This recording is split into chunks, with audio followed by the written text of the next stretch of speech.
এটা আমরা দ্বিতীয় নাম্বার মেডিসিন নিতে আসব।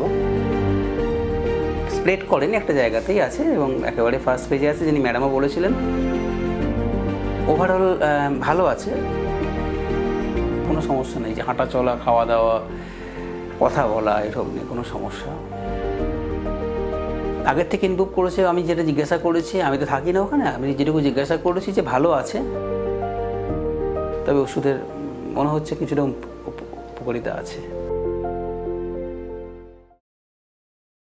আমার নাম শ্যামসুন্দর মণ্ডল। আমার যিনি পেশেন্ট তিনি আমার মাসি হন, ওনার নাম ডলি গড়াই। বীরভূম থেকে উনি আসছেন, ট্রিটমেন্ট করাচ্ছেন এখানে। ওনার বয়স হচ্ছে 61 বছর। এটা আমরা দ্বিতীয় নাম্বার মেডিসিন নিতে আসব।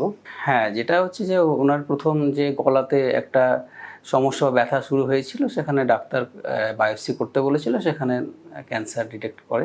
এরপর আমরা ক্যান্সার হসপিটালে আমরা গিয়েছিলাম, সেখানে ওরা ওখানে সব রিপোর্ট দেখে যেটা যে সিটি স্ক্যান করে আর কি, সে সিটি স্ক্যান করে বলছে যে স্প্রেড করেন একটা জায়গাতেই আছে এবং একেবারে ফার্স্ট পেজে আছে, যিনি ম্যাডামও বলেছিলেন। তো কেমোর জন্য বলেছিলেন, কিন্তু যেহেতু কেমোটা একটু মানে কষ্ট সাপেক্ষ, তাই আমরা ভাবলাম যে ওষুধের মাধ্যমে যদি এখানে ঠিকঠাক হয়। তো তারপর থেকে যেটা হচ্ছে, উনি সমস্যা বলতে খাওয়া দাওয়া সবই করতে পারতো, কাজকর্ম করতে পারে, শুধু ব্যথাটা গলাতে একটু ব্যথা হতো, মাঝে মাঝে হতো। সেটা ওই ঠান্ডা লাগলেই বাড়ে, সেটা কখনো বাড়ছে, কখনো কমছে, কখনো বাড়ছে, কখনো কমছে। হ্যাঁ, তবে ওই একটা জায়গার মধ্যেই রয়েছে সীমাবদ্ধ, অন্য জায়গায় কোথাও এখন সেরকম কোনো ইয়ে নেই। ওভারঅল ভালো আছে। ব্যথাটা কিন্তু মাঝে মাঝে বাড়ছে।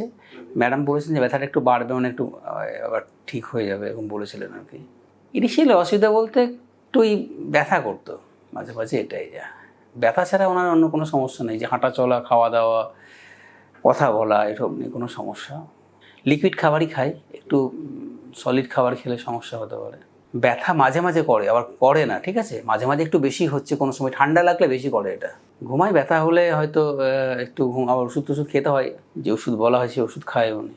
যেটা সমস্যা, যেটা ওনার একটু ওই গুটকা ধরনের কিছু, হ্যাঁ, এগুলো একটা নিতেন উনি। তারপর যেটা হচ্ছে যে খাওয়া দাওয়ারের একটু অনিয়ম ওনার হতো।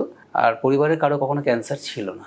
হ্যাঁ, মানসিকভাবে উনি ঠিক আছেন, উনি সব দিকে ঠিক আছে। ব্যথা করে, আগের থেকে ইমপ্রুভ করেছে। আমি যেটা জিজ্ঞাসা করেছি, আমি তো থাকি না ওখানে, আমি যেটুকু জিজ্ঞাসা করেছি যে ভালো আছে, তবে ওষুধের মনে হচ্ছে কিছুটা উপকারিতা আছে।